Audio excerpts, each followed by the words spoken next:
the land of Uz, there lived a man whose name was Job. This man was blameless and upright. He feared God and shunned evil. He had 7 sons and 3 daughters, and he owned 7,000 sheep, 3,000 camels, 500 yoke of oxen, and 500 donkeys, and had a large number of servants. He was the greatest man among all the people in the East. His sons used to hold feasts in their homes on their birthday, and they would invite their 3 sisters to eat and drink with them. When a period of feasting had run its course, Job would make arrangements for them to be purified. Early in the morning, he would sacrifice a burnt offering for each of them, thinking, "Perhaps my children have sinned and cursed God in their hearts." This was Job's regular custom. One day the angels came to present themselves before the Lord, and Satan also came with them. And the Lord said to Satan, "Where have you come from?" Satan answered them, "From roaming throughout the earth and going back and forth on it." Then the Lord said to Satan, "Have you considered my servant Job? There is no one on earth like him. He is blameless and upright, a man who fears God and shuns evil." "Does Job fear God for nothing?" Satan replied. "Have you not put a hedge around him and his household and everything he has? You have blessed the work of his hands so that his flocks and herds are spread out throughout the land. But now stretch out your hand and strike everything he has, and he will surely curse you to your face." The Lord said to Satan, "Very well then, everything he has is in your power, but on the man himself do not lay a finger." And Satan went out from the presence of the Lord. One day when Job's sons and daughters were feasting and drinking wine at the oldest brother's house, a messenger came to Job and said, "The oxen were plowing and the donkeys were grazing nearby, and the Sabeans attacked and made off with them. They put the servants to the sword, and I am the only one who has escaped to tell you." While he was still speaking, another messenger came and said, "The fire of God fell from heavens and burned up the sheep and the servants, and I am the only one who has escaped to tell you." While he was still speaking, another messenger came and said, "The Chaldeans formed 3 raiding parties and swept down on your camels and made off with them. They put the servants to the sword, and I am the only one who has escaped to tell you." While he was still speaking, yet another messenger came and said, "Your sons and daughters were feasting and drinking wine in the oldest brother's house, when suddenly a mighty wind swept from the desert, struck the 4 corners of the house. It collapsed on them, and they are dead. Now I am the only one who has escaped to tell you." At this, Job got up and tore his robe and shaved his head. Then he fell to the ground in worship and said, "Naked I came from my mother's womb, and naked I will depart. The Lord gave, and the Lord has taken away. May the name of the Lord be praised." In all this, Job did not sin by charging God with wrongdoing. The word of the Lord. Thanks be to God. The date is March 19th, 1944. German forces are going to continue to expand beyond their borders, looking to install still more governments that are more sympathetic to the Nazi Party. Led by esteemed SS officer Adolf Eichmann, who a year and a half prior was the perhaps loudest advocate in the room for the final solution to the Jewish question, perhaps the single cruelest euphemism that the world will ever know. Nazi forces are going to waltz freely up and down the streets of Hungary. They reach the border, they cross it, and they face no resistance. Now, I could hit you with some shock and awe. We could talk about how many millions of Jews were killed throughout the Holocaust and how many individuals were killed throughout World War II in general. But my fear is that we as humans have this inherent defense mechanism where we're going to take a number like, 6 million, that doesn't make sense at face value, and we're going to take that evil and boil it down to merely a statistic. And in the midst of that, we are going to miss the gravity of how bad something like this is going to hurt. And so in order for us to try and make this real, I want to zoom in for us on a very specific case study. Of the 440,000 Hungarian Jews who would be deported that summer of 1944, there is a family of 6 that's sent to Auschwitz.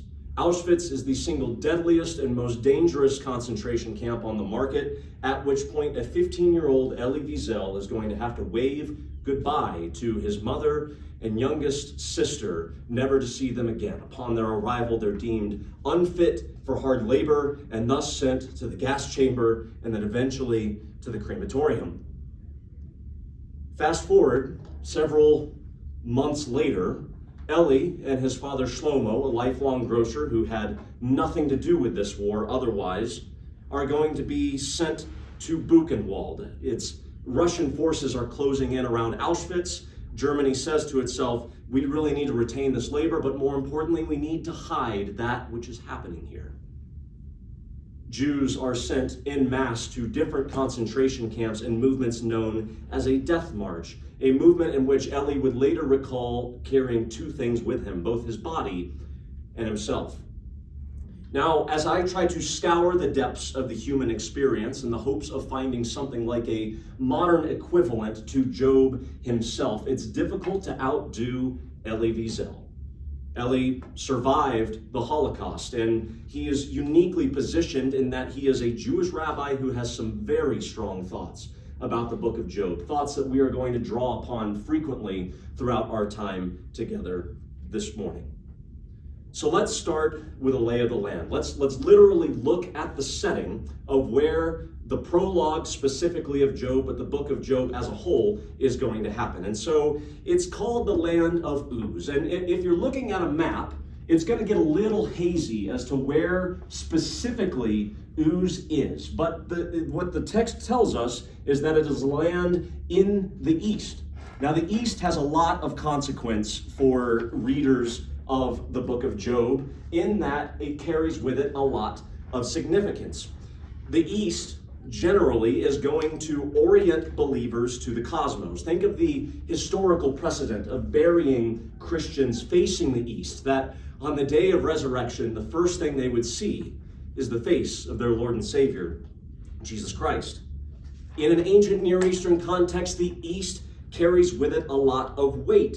It's known as a land of wisdom. Because this is happening in the East, think of it like the difference between an adjunct community college employee tweeting an idea versus a tenured Ivy League professor publishing an academic work. Uz is going to turn up the volume for us. Notice that Uz is not Israel. Okay, cool story, bro. Uz is also not Texas. What's your point?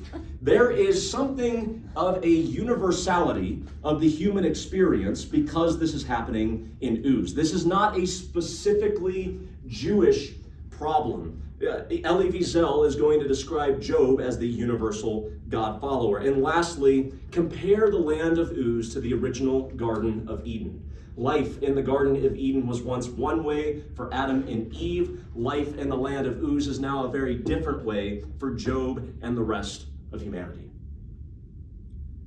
Now, we are going to spend a lot of our time this morning trying to deconstruct Job and challenging some of the traditionally held lenses, interpretations, hermeneutics of how Job is often presented. There's two reasons I think that this is going to be worth our time. First of all, it's simply understanding.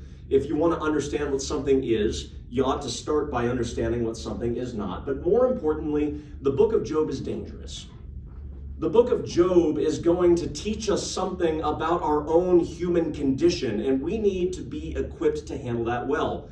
I know countless people who look at the book of Job and say, I wish this wasn't in the Bible. I wish that I could just pull a Thomas Jefferson and just rip those pages out and just gloss over it and pretend like this never happened.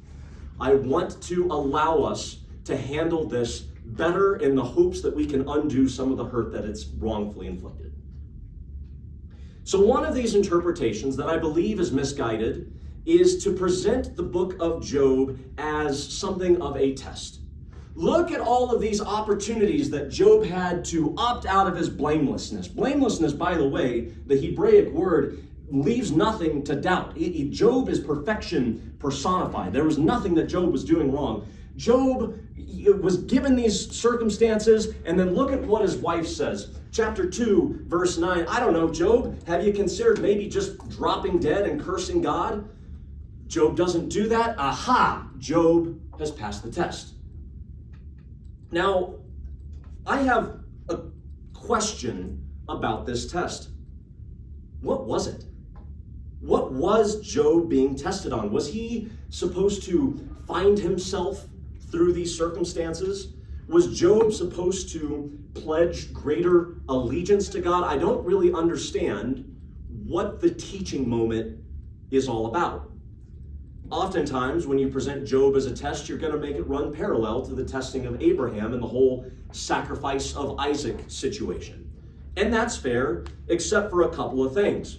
With Abraham and Isaac, God is going to have a very tangible moment in which he is going to say, all right, that's enough. We are reneging on this. Abraham lifts the dagger and God says, hey, great, you passed. That was what I was looking for from you. We have passed the test.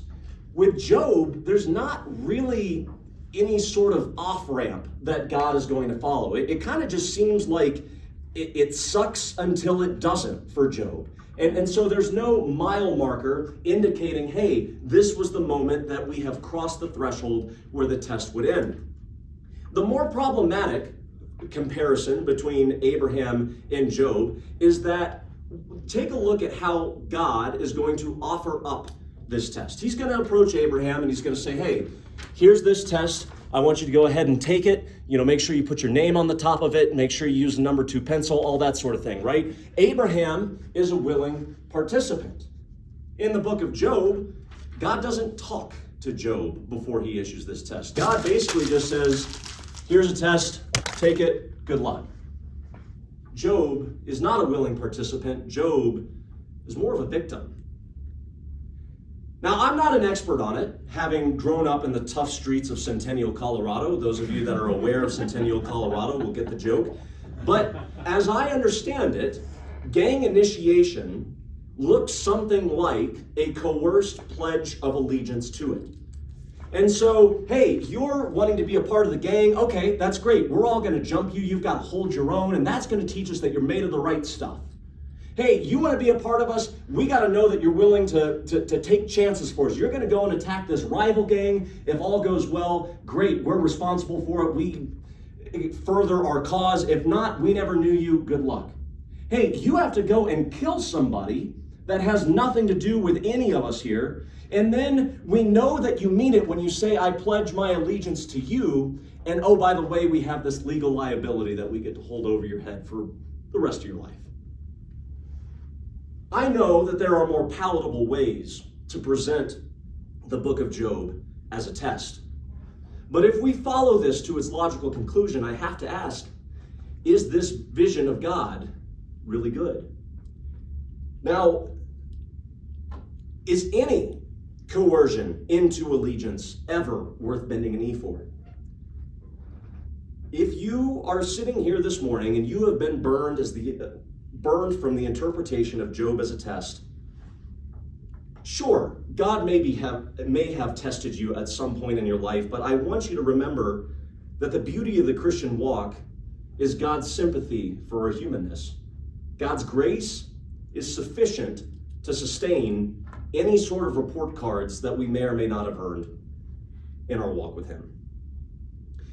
Another lens that I think misses the point of the book of Job is this idea of Job as the patient long-sufferer. Look at Job as he sits upon his ash heap. Look at Job calm and collected while chaos swirls around him. Side note, this ash heap is historically believed to be the burnt remains of animal dung because at this point Job simply would have had nothing left to burn. And so we say, look, Job has all of these afflictions chasing after him, and yet he sits there patient, waiting on God. And so you need to be patient like Job because God is not done with you yet. Good gracious, based on what we know of Job and God, I kind of hope that God is done with me because I don't want any more of this. It's interesting to note that Job may be a patient long sufferer, except for the things that Job actually has to say. Picking up in Job chapter 6, verse 11, what strength do I have that I should still hope? What prospects that I should be patient? Job chapter 10, verse 1, I loathe my very life, therefore I will give free rein to my complaint and speak out in the bitterness of my soul. Job, as patient, works except for the things that Job actually has to say. If you were to walk into a mosque, you're going to hear Job be beheld as the patient long-sufferer. Job is actually seen as a prototypical Muslim. Think about the historical postures that Islam and the God of Abraham, Isaac, and Jacob invite you to take. Literal translation, Islam, to submit. Job is patient despite everything that has afflicted him. Look at Job submitting unto Allah. Israel, to wrestle. Israel, to wrestle. After the Holocaust, Elie Wiesel was angry that Job would let God off the hook. Job, you should have demanded a more straightforward answer. You should have challenged God harder than you did. I want to know why this happened. The same clarity that he would search for himself for the rest of his life. What I want to comment on about this is that it's okay to wrestle with God. In fact, I think we are invited to wrestle with God. What's my biblical precedent? Well, there's this purported God-man about 2,000 some odd years ago who would do something like wrestling with God in a Garden of Gethsemane a day before something like what Job would go through.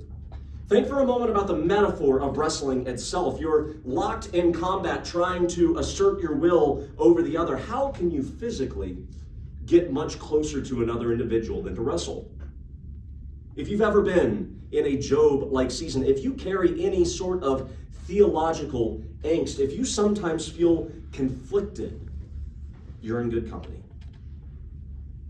The last interpretation that I want us to challenge, tweak, otherwise deal with is to preach Job as theodicy.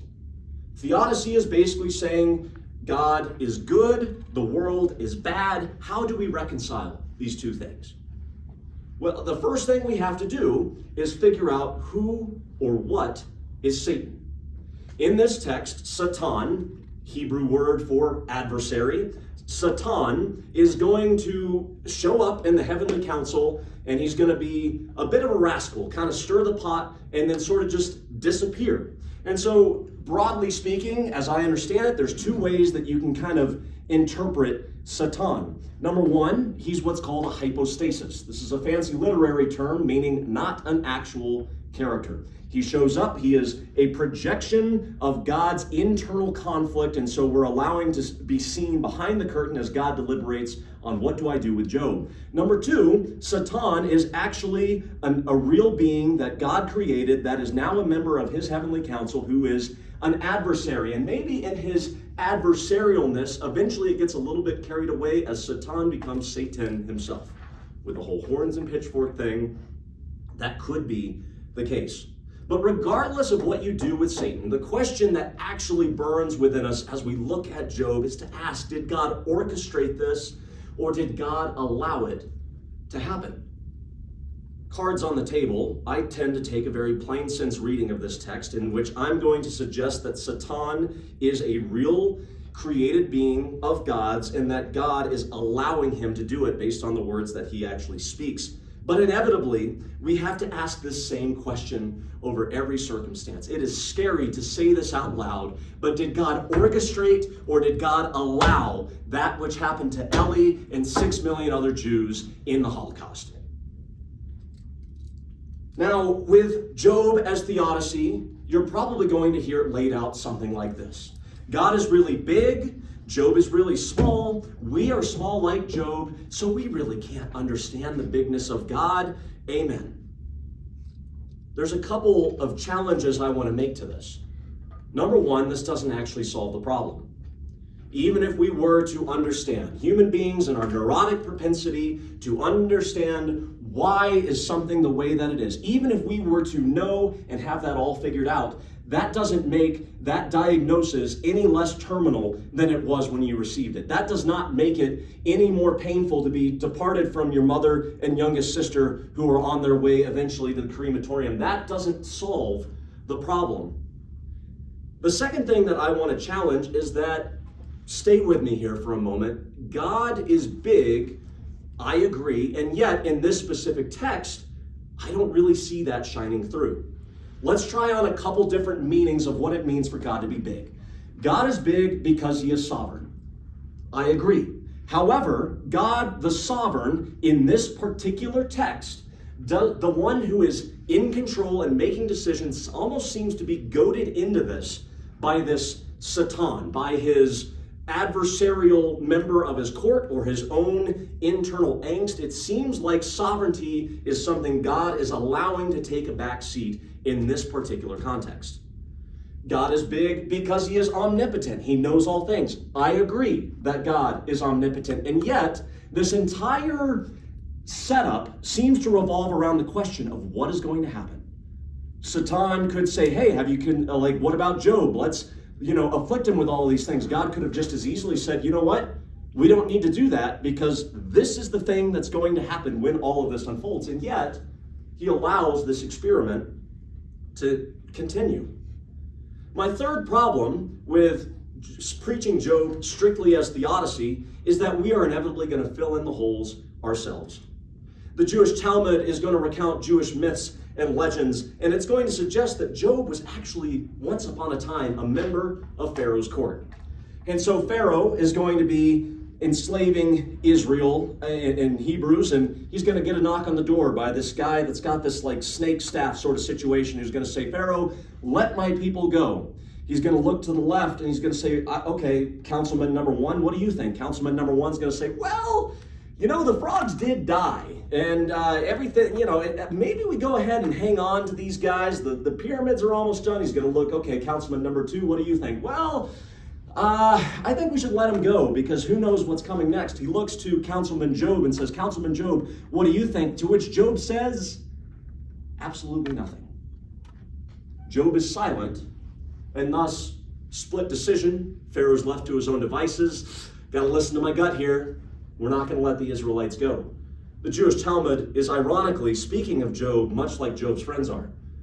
Job, you deserve this for one reason or another. There's something that's going on, and you deserve this. The book of Job and its neighbor, Ecclesiastes, are going to exhaust themselves, trying to prove to us that you don't get what you deserve. Not Job, not Elie Wiesel, not a human that has ever existed on this earth has ever truly gotten what they deserve. Karma does not exist. The bend of the universe is not arcing towards justice, and thank God you do not get what you deserve.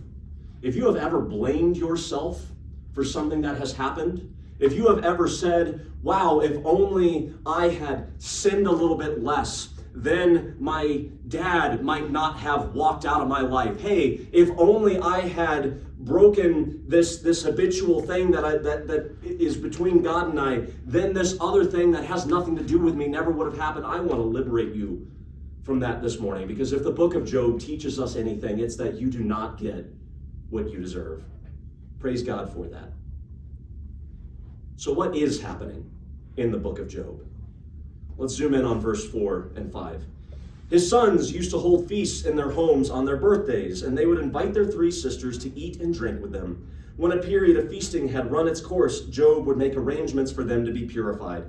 Early in the morning, he would sacrifice a burnt offering for each of them, thinking, perhaps my children have sinned and cursed God in their hearts. This was Job's regular custom.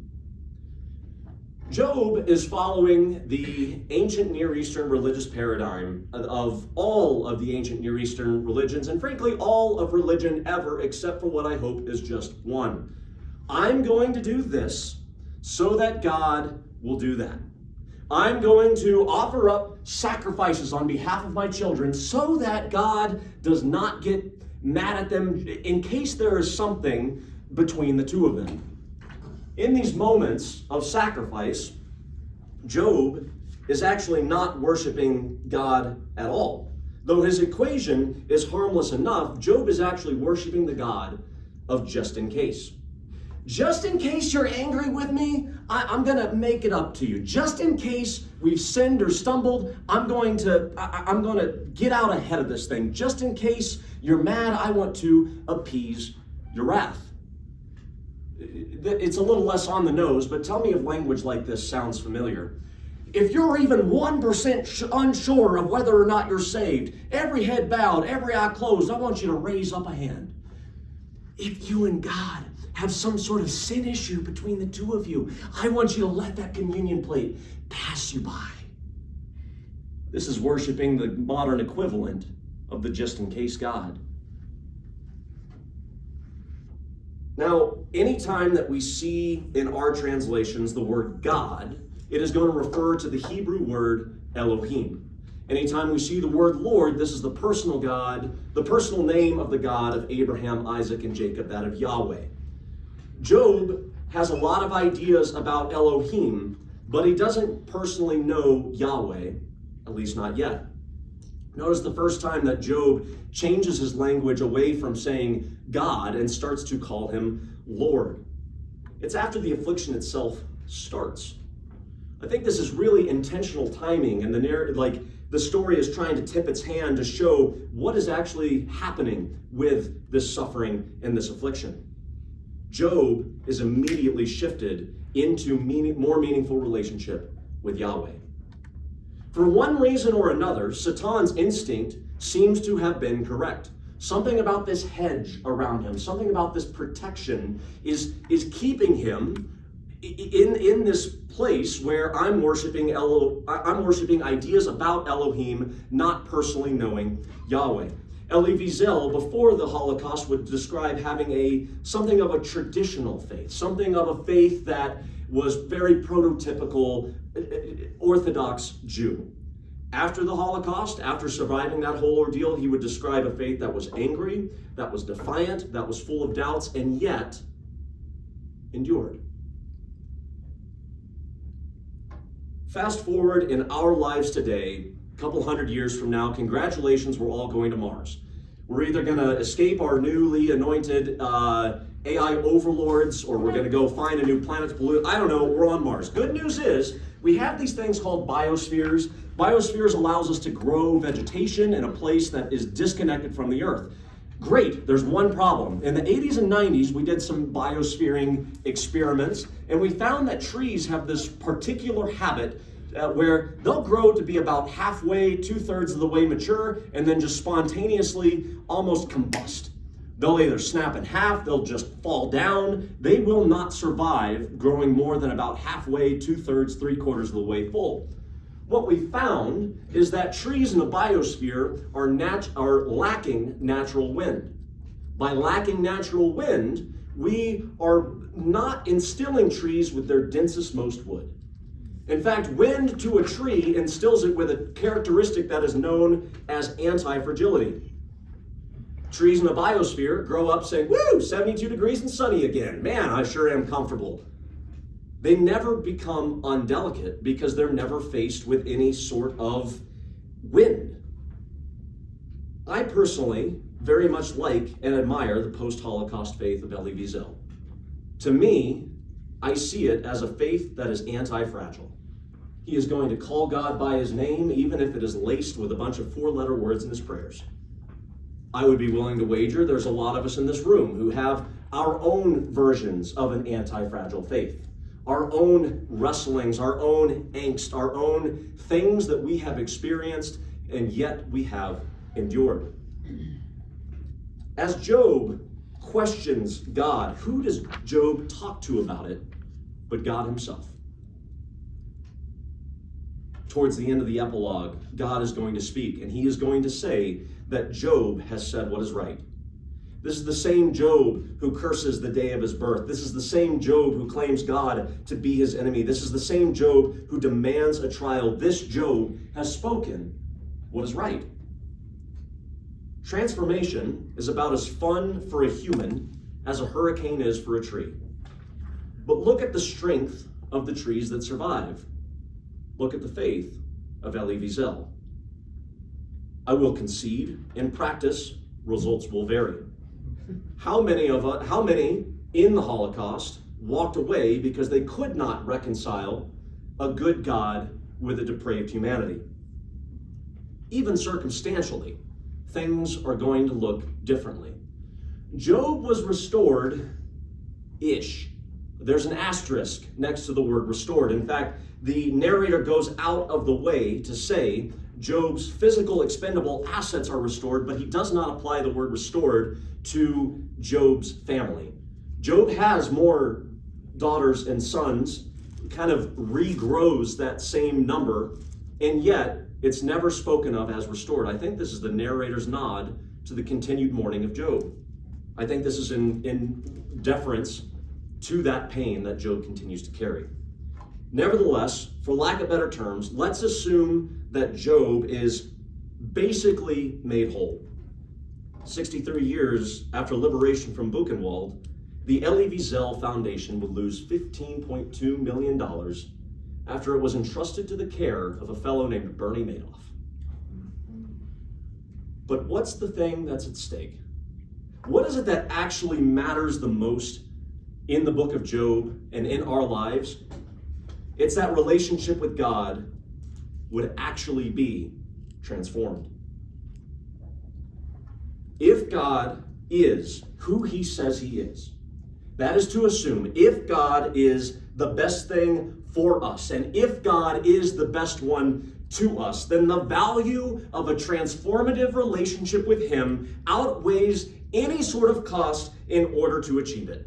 Now, my hope is that none of us have to go there in order to get here. In fact, I hope that we are here before life sends us there. There is another Holocaust survivor named Corrie ten Boom.